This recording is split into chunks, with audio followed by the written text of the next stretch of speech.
The next few hours are a race against time for many people to get ready for what's to come. ABC 10's Bridget Biorlo joins us now live from South Lake Tahoe. So, Bridget, what's the folks' situation there for the people in the South Shore? Well, the city manager declaring a local emergency here in South Lake Tahoe due to concerns over this next round of snow and rain. And as you can see over my shoulder, crews are using these final hours to remove as much snow as possible. This, as first responders warn that starting this afternoon, conditions will be downright dangerous. Homes, gas meters, and fire hydrants buried in several feet of snow. Just one of many challenges first responders are dealing with in South Lake Tahoe. We have to unbury them. And if we have a structure fire, time is of the essence. So it's really important that we're able to get to it quickly. And if they're buried, we're not able to. And Fire Marshal Kim George says digging out is no simple task and often takes an entire crew out of rotation, stretching resources thin and adding to the mounting dangers in neighborhoods. Walls of snow are a common sight throughout Lake Tahoe, with the concern being what happens when more fresh powder falls on homes and businesses.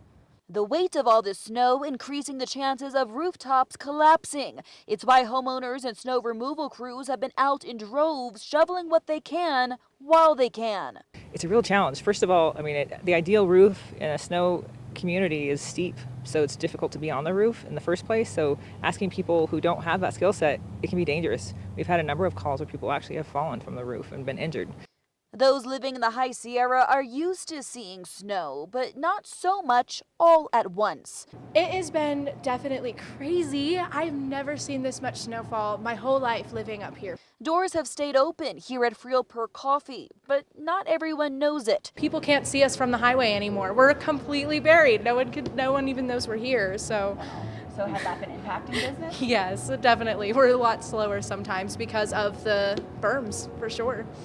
And as another round of stormy weather moves in, Tahoe braces for what could be yet the worst of winter.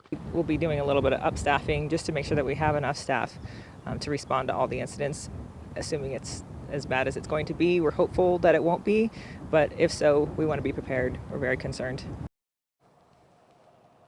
And as we take a live look out at South Lake Tahoe, you're looking at this snow removal crew. It's a team of around 6 people, and they've been out here, Walt, for several hours on the same roof. It's not easy because a lot of the snow has frozen over to ice, so they are digging through these icy conditions. It's very, very demanding on the body, requires a lot of manpower. And get this, Walt, I've been talking to locals about the going rate to hire one of these crews. The cheap end, $3,000 to $4,000. The high end, $8,000. Obviously, not many people can afford that, which is why El Dorado County Sheriff's Office, they've been putting out notices saying that if you can't remove the snow yourself, we'll gladly come out to help you on a first-come, first-served basis. And as you know, time is running out, Walt. No doubt about that. Bridget, if you could tell your photographer, I'd love to go back to that roof shot, because we rarely get a shot like that. You go in as tight as you can. And obviously, you know, these folks are listening to the forecast. They're watching their favorite news station or whatnot. But obviously, we got about half a dozen people up there. And you know what? And you've been covering this. That's sort of an A-frame. There are some places that you've been, Bridget, where it's sort of a flat roof. But this is a roof that's built to somewhat withstand a fair amount of snow. And they're about to get as much coming up in the next few days through Wednesday, according to Carly, that they already have. So what they have, they're about to double. Exactly, Walt. And you see this roof, it's on an angle, and that's what you want in these snowy neighborhoods, because the idea is the snow falls off, slips off. Problem is the snow's not falling off, is it? Because it's getting so icy, and you see these crews, they're really digging into the snow and not getting very far with it. We're expecting them to be out here another couple hours, but if you look at the home right next door, obviously they did not treat their roof. I mean, keep in mind, this is South Lake Tahoe. A lot of people, it's a tourist destination. A lot of people use these as secondary properties. They're not up here to treat the homes, so these people are hoping for the best, but the concern is with all this snow on the neighboring property, that could potentially collapse the roof. It's happened down the street from here, but as we go back to the crew over here, they're hoping that it doesn't happen to this property, at least not before this next round moves in. Yeah, that's a hardy group right there, neighbors helping neighbors, and you've been in all of these, you know, Pollock Pines and Colfax, and where people are stepping up and donating generators and helping out with shoveling and propane and all this. And the shot that you have here is really what it's all about when you live up in the high country. But again, to your point, you know, these are the roofs that are built for what's going on. But even in this case, Bridget, with the amount of snow, it may not be enough because it's just so high and it's going to be so probably wet, so heavy.